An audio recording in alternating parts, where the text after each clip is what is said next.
So if we play this mix again, but we take away the EQs, it won't lock in.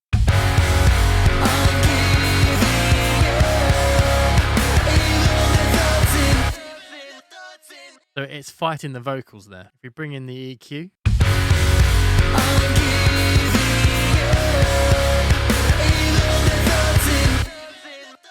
Let's get mixing some pop punk. Want to see how I took an old mix like this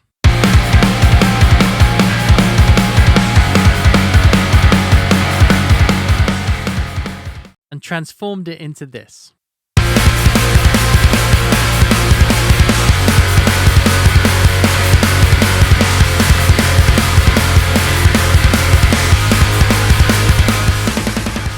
Last year, I released this song, and now a year on, I felt like I could do better. So I wanted to improve on this older mix with how I mix today. So this is the first video in my new mixing series where we will go through mixing this hard-hitting pop-punk song from start to finish. We will start with the guitars, as that's actually where I start in my mixes, and if you want these same multi-tracks to follow along with or to use for your own purposes, then you can grab them for a small fee from my Shopify. The link is here, or hopefully you can get it from YouTube Shopping if that's finally working by now. So first things first, and that's the guitar tone. This is the Archetype Nolly from Neural DSP. I use this all the time, and this amp in particular is my favorite one because it's more of a crunch amp. It's not overly distorted, which suits this kind of music perfectly. So this is the tone by itself.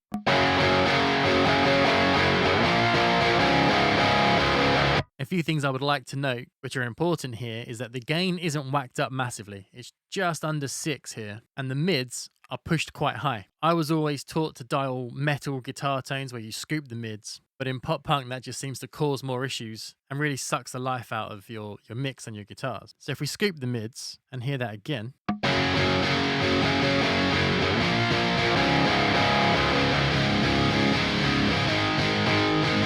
sounds way cooler by itself, but you lose that definition and that mid-range presence in the mix. Guitars are a mid-range instrument. You know, they connect to the bass and the low end, and they fill in all that space up to the top end of the vocals and the cymbals and stuff like that. They're mid-range. So you want those mids in there. But I'm sure that makes your tone sound honky, but we will refine that boost with some EQ later on in the video. And now before the amp, we've got the tube screamer engaged. The drive is off and the tone is just slightly nudged, and that really takes care of the low mids. That's an old school trick that you would find that they would do with a real tube screamer pedal in studio. If you've watched any of my other videos on guitars, you know that I always run them through the Shep 73. I don't touch it. I just get that little bit of analog magic from it. Now this is super subtle, but I'm going to show you it off and on. The more I use this, the more I can really hear it, but it just adds a bit of saturation and vibe.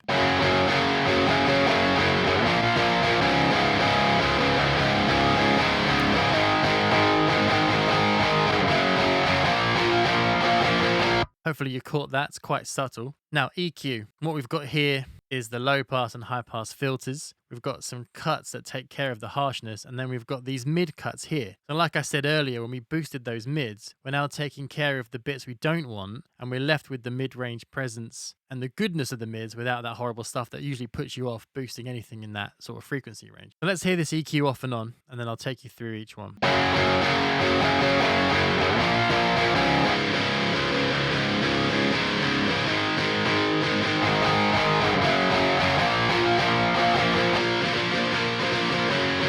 So hear how that honk went away when that EQ was engaged. That's these cuts here, and they're just well placed, taking away the stuff that is bad and leaves us with the mids that we want without sucking the life out of the guitars and eventually our mix. So 640 Hertz, 732, 833, they're all just frequencies that are terrible. So I'll solo them for you and you'll hear instantly why I cut them out.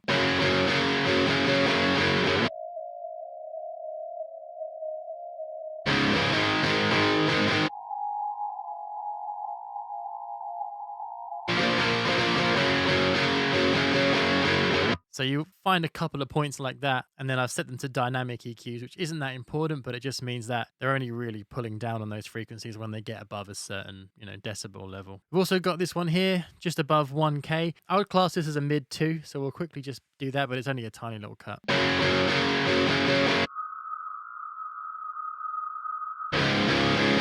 But yeah, you can see why. It's sort of got that mid-range, windy hallway sound, but it's also got that bit of harshness as it gets up into that upper frequency range. Just under 2K, just above 2K. Must have been a lot of 2K stuff that wasn't too nice. One's the main cut here, 2.5 decibels, and you've got a tiny little one here, just under 1 decibel. And then up near 4K as well. And that's just dealing with the bit of harshness that you don't want. Just quickly, if you make music like this and need me to mix your next song, then head over to my website, terrybeckleyrecording.com, and get in touch with me via the contact form. I will get back to you. So follow that up with the C4 from Waves, and this is doing the Andy Sneap trick where it just takes care of the low mid build up from palm mutes. There's a few palm mutes in the song, nothing in the chorus. So you set it here, so it's just nipping the top of this low mid level bar here, and everything else is bypassed, so it's only working on those low mids there. And now one of my favorite plugins, the SSL channel from Waves. I will use the 8K boost on this for brightness on guitars, vocals, cymbals, sometimes synths. It's just a great present sounding boost, and I'll push the guitars to open them up and get them brighter. As with that mid boost that we had, we're going to want to just open them up a little bit more, and I'll push it up until it starts to get a little fizzy, and then I bring it back. So let's hear this off and on.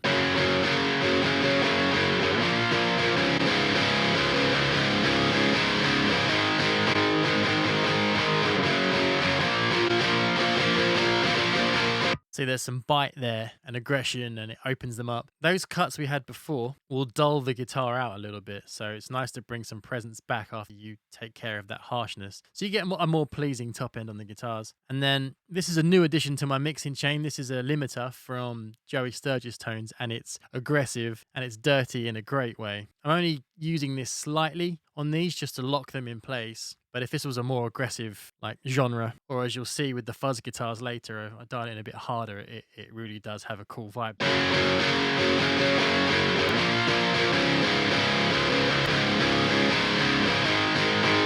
Yeah, so not doing too much, just holding them in place. If I was to dial this in, it would get crazy. And if you do want a really aggressive limiter, this is great and it's dirt cheap.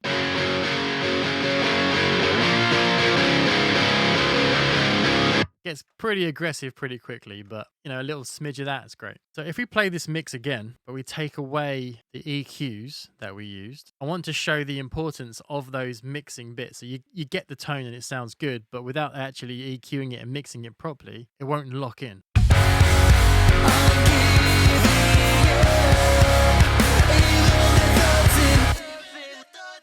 So it's fighting the vocals there. If we bring in the EQ,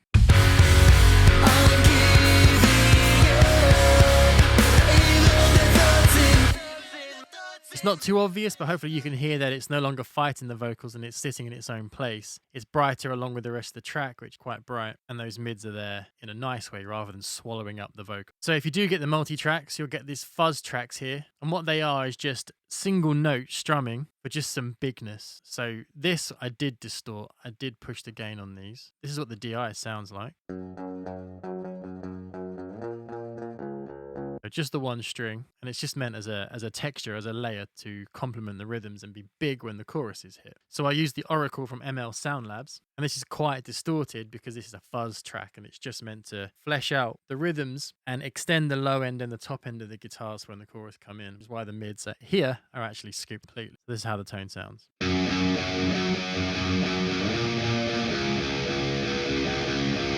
Now that by itself with these rhythms would just fight them and make them sound awful. That's harsh and they're fighting each other. So you have to EQ these in a specific way. This is Shep 73, again, just running it through the plugin. Now this is the EQ, yeah, that's nuts.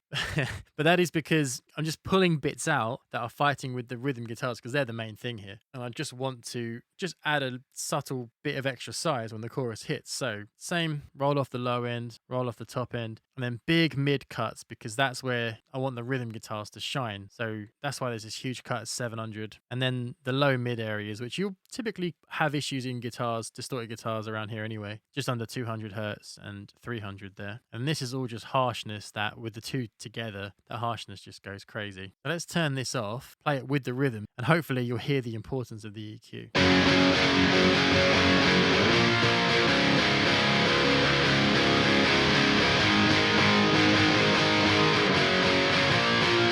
Hopefully you heard it lock in a bit better. Still needed work. So then we bring in Soothe, which is just taming a bit extra of that harshness because the two of them together, that can get a bit crazy. And Soothe isn't doing much in this instance. If you didn't have Soothe, you could just use an EQ and just pull out a little bit extra, 4K, 2K, that sort of area. And then Finality again. This time we're pushing it a bit harder, having a bit more fun with it. Let's hear this off and on.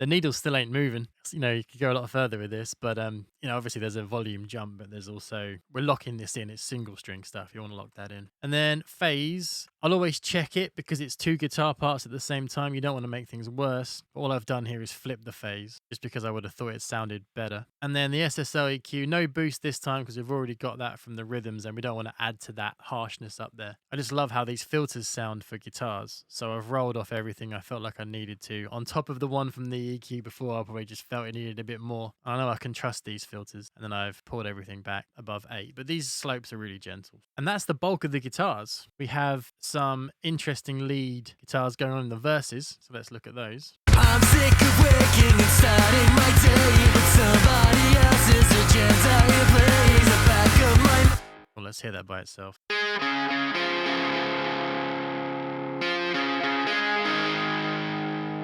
Cool. So Sheps, this time on the DI, and then limiting. Leads can really benefit from limiting. It keeps every note audible, it keeps it defined, and keeps it up front when all that other stuff is happening. That's all before the amp. So yeah, it's the same amp as we got for the rhythms. I didn't want the guitars to sound too different, so it'd be the same amp, the same cab. Again, running it through the Tube Screamer. But this time we've whacked the gain up a bit more. There's actually no rhythm guitars happening in this part, it's just bass, vocal, drums. So we can push the gain, we can have this be a bit more present. But the most interesting part is the delay and reverb pedals that come with the plugin. Again, if you didn't have this though, you could just do any delay and reverb. It's nothing too special. We've got 8th note delay and the ping pong is turned on there because it's in stereo. Quite high on the mix because it's an effecty part. And then the reverb, not so high on the mix, and then we've rolled off the low end. And then lastly, rolling off the low end, it's a lead part. You don't need that low end in a lead part most of the time. All that's doing is cleaning that up.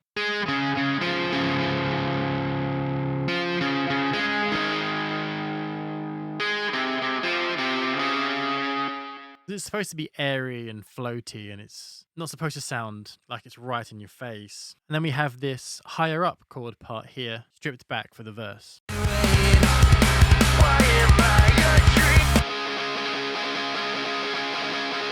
So same as before, through the Sheps 73 from Waves, and then no limiter this time, straight into Archetype. And here we've got the overdrive again, but this time the drive is actually pushed up. It's not off like it normally is, just to clean up those low mids. We're actually using some of the distortion from this. Pretty much similar to the main rhythm tone. The brightness is off here. The gain's pretty much in the same place. The bass is pulled back a little bit, and so are the mids. And then no effects this time on this part here. And you'll notice actually I've panned that completely left. There is a reason for that in the second verse, slightly different, and we've got another part here which is panned to the right. And let's check that out. When I take my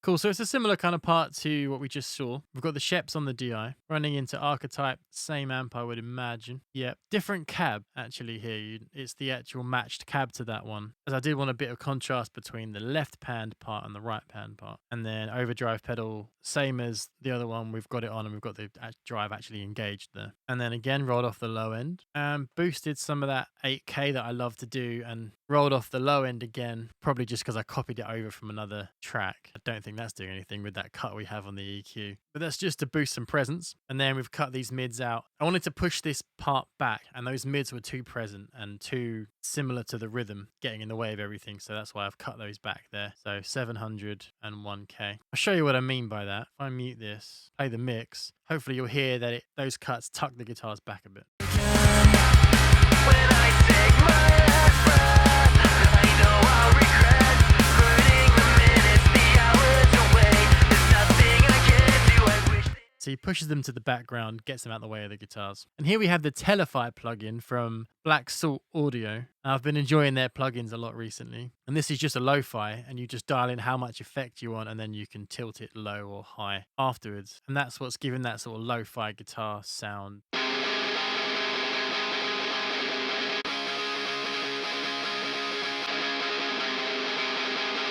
which sounds cool. And then wanted some way more brightness from it. So that's what the mag EQ here is doing. And that is in the air band at 40k, 7 decibels. But let's show you this off and on. When I take my last breath, I know.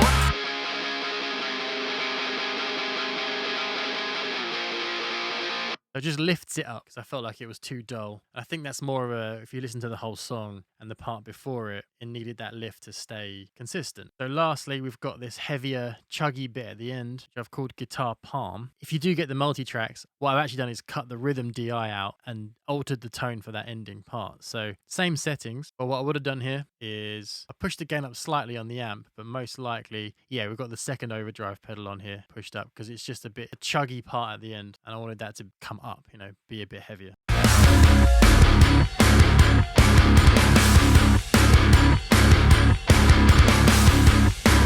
And that plays out the song. The next video will be on mixing the drums, so subscribe if you don't want to miss that. And don't forget, if you want the multi-tracks to this session, you can grab them from my Shopify, which is linked in the description, or from YouTube Shopping, providing I've finally got that to work. And so thank you very much for watching, and I'll see you at the next one.